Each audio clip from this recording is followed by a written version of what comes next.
Shalom, shalom, peuple de Dieu, bien-aimé dans le Seigneur, en vos rangs, grades, fonctions, là où vous trouvez, que Dieu vous bénisse, que Dieu soit votre partage, que la paix soit votre partage, que l'amour soit votre partage.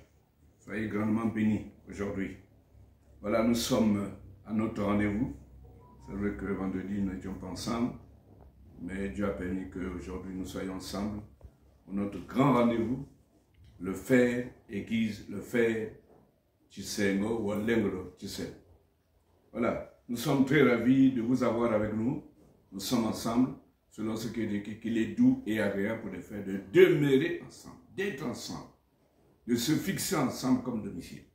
Voilà, et nous sommes là dans la maison du Père pour écouter sa sagesse. Nous allons commencer par méditer sur deux passages. Le premier, c'est Jean 15, 1 à 2. Je suis le vrai cep et mon Père est le vigneron. Tout sarment qui est en moi et qui ne porte pas de fruits, il le retranche. Jean 15, 1 à 2. Le deuxième passage, Jacques 3, 11 à 12. La source fait-elle jaillir par la même ouverture l'eau douce et l'eau amère? Point d'interrogation. Ces deux passages, bien-aimés, devaient illuminer, éclairer les cœurs des ministres de Dieu, à qui je m'adresse notamment aujourd'hui, ceux qui ont perdu ou qui n'ont jamais été attachés à leur Père. Regardez l'arbre, voyez les branches qui sont des sarments. Il n'y a pas de branche indépendante du tronc, donc du cep. Autant le cep ne peut pas être indépendant de ses origines. Il vient de quelque part, il y a un arbre qui l'a enfanté. Et lui aussi, il a enfanté les sarments. C'est important aujourd'hui dans nos ministères. C'est important parce qu'on trouve comme on le dit souvent par ironie, les Melchisédek, des gens sans père ni mère, qui sortent de l'ordinaire. Et ces gens sont invités ça et là. Vous ne connaissez pas leur origine. N'oubliez pas que ce qu'on prêche révèle l'attitude de notre cœur. Ce qui sort de notre bouche révèle l'attitude de nos cœurs. Donc ce que tu dis, si tu es ancré dans la rébellion, dans l'ingratitude, tu prêches dans une église, cette église reçoit comme récompense première l'ingratitude, la rébellion, la perfidie.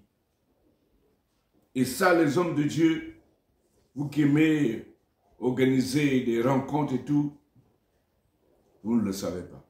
De même que beaucoup n'ont pas reçu l'huile sur la tête. Rien. N'ont pas été consacrés, n'ont pas été mis à part. Et le temps est venu, bien-aimés, où ceux qui vivent, ceux qui prêchent, sans l'huile sur la tête, ils n'ont reçu que les mains, peut-être de Géasi, peut-être de Judas Iscariote, alors que d'autres, normalement, doivent avoir été touchés par les mains de leur Moïse. Bien-aimés. Il est temps que ceux qui n'ont pas reçu l'huile sur la tête descendent de leur sycomore. Zaché est monté sans l'autorisation du Seigneur. Tu ne peux pas monter sans l'autorisation du géniteur. Et Jésus avait raison de lui dire, Zaché descend. C'est-à-dire, il n'est pas temps que tu montes, tu attends. C'est vrai que mon serviteur montera, il montera, il montera, mais il y a un temps pour monter. Le temps ne t'appartient pas. Mais aucun serviteur de Dieu, quel que soit le degré d'onction qu'il possède, peut-être 20%, peut-être 50%, 100% d'onction, quel que soit le degré d'onction, il ne peut prétendre n'avoir qu'un père à l'origine de son ministère. S'il n'a pas de père, il n'est pas digne. Il joue au bas masqué, simplement. Alors d'où vient alors que certains ministres de Dieu vivent en autarcie, vivent comme en cage, dans un désert comme des bohémiens? D'où vient que certains serviteurs de Dieu vivent ainsi, loin de leur Père? Vous savez, l'ingratitude qui caractérise ce genre d'homme de Dieu, à qui je parle aujourd'hui, l'ingratitude conduit au désordre. La reconnaissance, par contre, conduit à la sagesse et à la paix. Une ingratitude amère, une méconnaissance des règles de la filiation en tant que fils, la filiation et de la paternité sont inspirées en réalité par le diable. Et ça fait naître quoi? Des ambitions sans valeur réelle. Comment comprendre, bien-aimé, qui je parle, comment comprendre que des serviteurs de Dieu s'obstinent à vivre loin de leur Père, le Père dans la foi? Parce que le Père spirituel, c'est Dieu lui-même. Il est esprit. Comment des serviteurs de Dieu, dimanche là à l'église, là, on va les voir prendre le micro et prêcher. Dans des séminaires, des conventions, on les voit là. Mais n'ont aucune relation étroite avec leur Père, d'où ils viennent. Regardons de près le Père, le Fils et le Saint-Esprit. Regardez la qualité des relations. Regardons le soleil, la lune et les étoiles. Regardons la foi, l'amour et l'espérance. Regardons la tête, le tronc et les membres, comment ils sont intimement liés. Regardons le corps, l'âme et l'esprit, bien-aimés. Regardons Abraham, Isaac et Jacob. Voilà des exemples de communion, de complicité, Père et Fils. La Bible dit deux choses importantes sur les relations Père-Fils. Jean 8, 35, écoutez. Le Fils demeure toujours dans la maison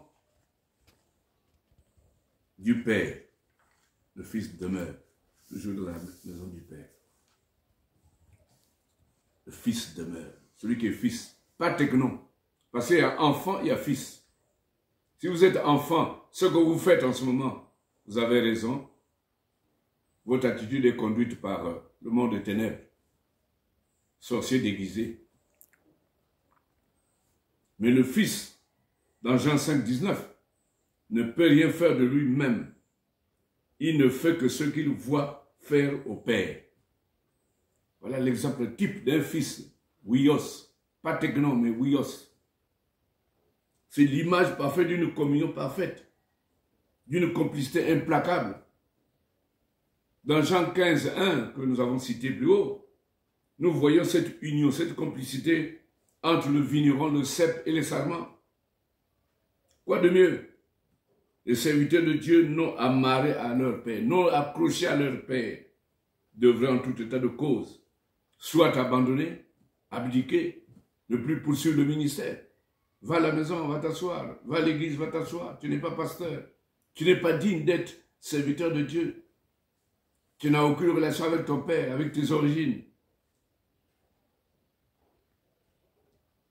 Soit te faire comme le fils prodigue qui est reparti vers le Père. Repars vers ton Père. Repars vers ton Père. Un serviteur de Dieu, vous le savez, c'est connu de tout le monde. Un serviteur de Dieu, un pasteur, sans père, n'a pas de repère, n'a pas d'origine. Et à l'assemblée, ne devait pas l'appeler père. Que les assemblées qui ont les pères à la tête et qui n'ont pas de relation avec leur père, arrêtent d'appeler le pasteur qui est là, devant vous là, père. Appelez le frère, ou cousin, ou tonton. C'est plus facile. Parce qu'en réalité, c'est un mercenaire déguisé. C'est un loup vêtu de peau d'agneau. Vous savez, pour qu'il y ait fécondité, il faut que la vie du Père soit transférée dans la vie du Fils. La plus grande chose qu'un fils, contrairement à un enfant, un techno, puisse faire pour son Père, la plus grande chose, c'est de demeurer dans la maison du Père. Les sarments au cep, le cep au vigneron. Voilà ce qui constitue une manifestation évidente de la filiation. En outre, comme des amis intimes, Jésus et Dieu jouissaient d'une bonne communication entre eux.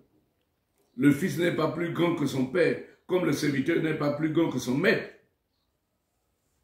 Avant d'inviter un homme de Dieu, mais renseigne-toi s'il a reçu l'huile sur la tête, s'il a un Père, et quelles sont ses relations avec le Père. Tu reçois, il reçoit. Vous faites plaisir. Comme vous aimez les publicités, XY apporte un tel, bishop un tel, archibishop un tel, et il sera là pour que les gens viennent. Ça devient du commerce. Qu'est-ce qui rend lourd le Fils d'aller vers son Père? C'est l'orgueil, le complexe de supériorité, l'égalité de ministère, les amis membres des 50 fils de prophètes, le monde, l'immaturité, le modernisme, le Dieu science, la vision de monter sur le sycomore. Voilà ce qui pousse le Fils à demeurer chez lui en cachette là, ne pas aller vers le Père, demander pardon, se réconcilier avec le Père. Tant que le Fils est technon, et tant qu'il marchera avec Judas Iscariote, il ressemblerait à un sarment détaché du cep. Sa destinée sera celle d'un sarment mort. Lève-toi, fils, et va vers le Père. Si tu es fils, tu es huios, ton devoir, c'est de faire la volonté de ton Père. Mais dès que tu es détaché de ton Père, tu deviens techno. Voilà ce qui mine l'Église aujourd'hui. Nous avons parlé du parricide la dernière fois. C'est un fils qui veut s'éroger des titres de pasteur parce qu'il connaît un verset biblique. Ce n'est pas parce que tu es ministre, ce n'est pas parce que tu es directeur général, ce n'est pas parce que tu es député, ce n'est pas parce que tu es ceci, cela, qu'obligatoirement dans cette église on doit te nommer pasteur. Non. J'ai vu des diacres, des directeurs diacres qui sont là. Des directeurs membres de l'église simplement. Et ils balaient l'église. Où trouveras-tu cette humilité? En obéissant à ton Père. Le reste, c'est des choses farfelues. C'est ce qui mine l'église aujourd'hui. Regardez comment les églises pleuvent. C'est la pluie, ça. Pullule dans tous les quartiers à 20 mètres. Chez nous, à Louangélie, au quartier Loire, mais à 25 mètres, il y a une église. À 20 mètres, il y a une église. À 30 mètres, il y a une église. Les gens ne se gênent pas. C'est pas possible. Et les gens forcent l'appel. Tout cela parce qu'ils veulent égaler le Père. On n'égale pas le Père. Les oreilles, regardez vos oreilles, tenez vos oreilles. Tes oreilles ne dépasseront jamais ta tête. Jamais. C'est la vérité biblique. C'est la vérité réactionnelle. Ça ne peut pas égaler la tête. Le fils prodigue a compris. Il est passé par une introspection, c'est-à-dire qu'il est rentré en lui-même. Il a vu qu'il avait mal fait. Il est allé vers le Père. Il a demandé pardon. Il a été pardonné. Aujourd'hui, c'est un témoignage vivant, vibrant dans l'Église. Bien-aimés, nous avons besoin des fils qui sont passés par la claudication, par le brisement. Si vous n'êtes pas brisé, eh bien, vous serez dans le groupe des 10 espions.